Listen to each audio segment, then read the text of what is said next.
नमस्कार साथियों। तो कैसे हैं आप सब? आशा करता हूं आप सब अच्छे होंगे। मैं आपका दोस्त अनुज कुमार और बिजनेस एडवाइजर अनुज कुमार और आप देख रहे हैं अपना खुद का चैनल ABR न्यूज भारत।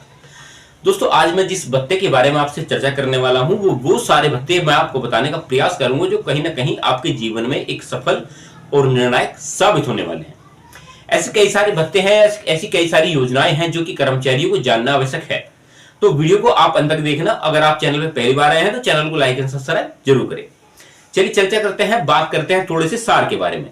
कर्मचारी और प्रशिक्षण विभाग ने पिछले महीने यानी कि पिछली बार डीए भत्ते में बदलाव के बाद संशोधन भत्ते में कई बार केंद्र सरकार के कर्मचारी को सूचित किया कि एक अधिसूचना जारी की है।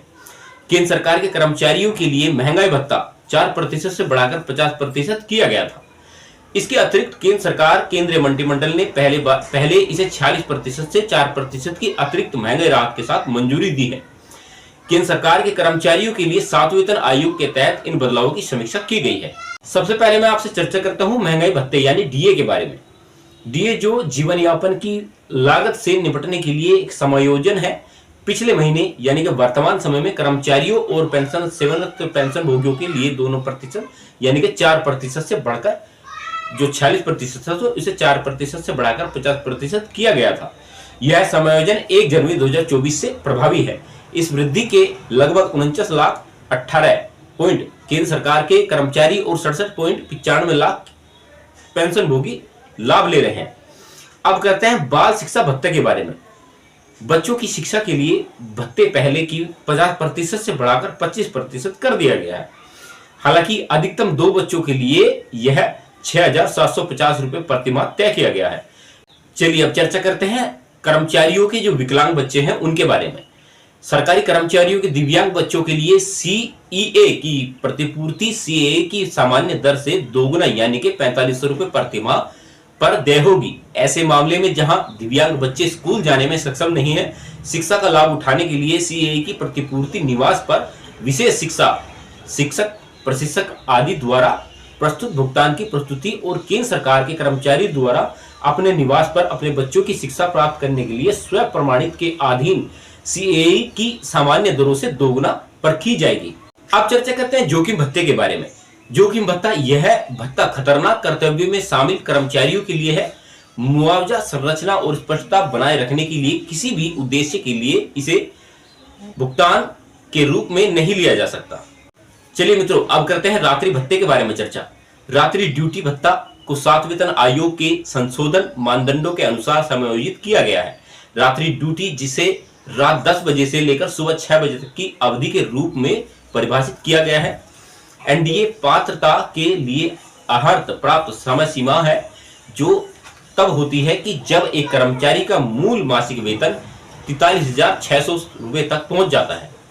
अब करते हैं चर्चा प्रति घंटा एनडीए की दर गणना कैसे की जाती है।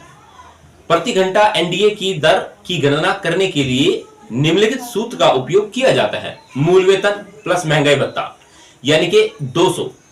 मूल वेतन और महंगाई भत्ता दोनों 7वें वेतन आयोग के द्वारा निर्धारित दरों से निर्धारित होते हैं। प्रत्येक व्यक्ति के लिए एनडीए राशि की गणना रात्रि ड्यूटी के दौरान अर्जित उनके विशिष्ट मूल वेतन के आधार पर की जाती है। ओवरटाइम भत्ते के बारे में जिक्र करते हैं।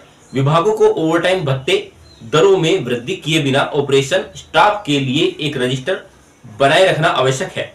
बायोमेट्रिक उपस्थिति प्रणाली का उपयोग करके ओवरटाइम की निगरानी की जा सकती है।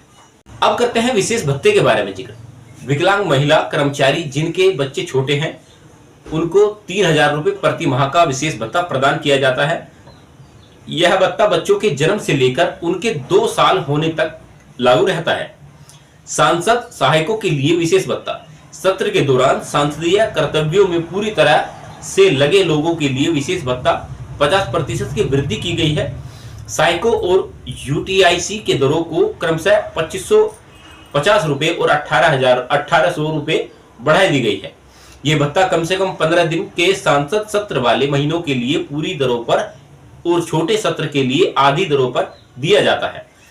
संसद सत्र के दौरान कोई ओवरटाइम भत्ता नहीं दिया जाता।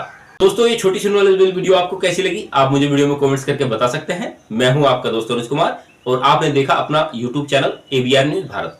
अगर आपको कंटेंट अच्छा लगा हो तो चैनल को लाइक एंड सब्सक्राइब जरूर करना। मिलते रहेंगे आपसे हमेशा ऐसे ही नॉलेजेबल मुद्दे के साथ। तब तक अपना ख्याल रखें, तब तक के लिए जय हिंद, वंदे मातरम।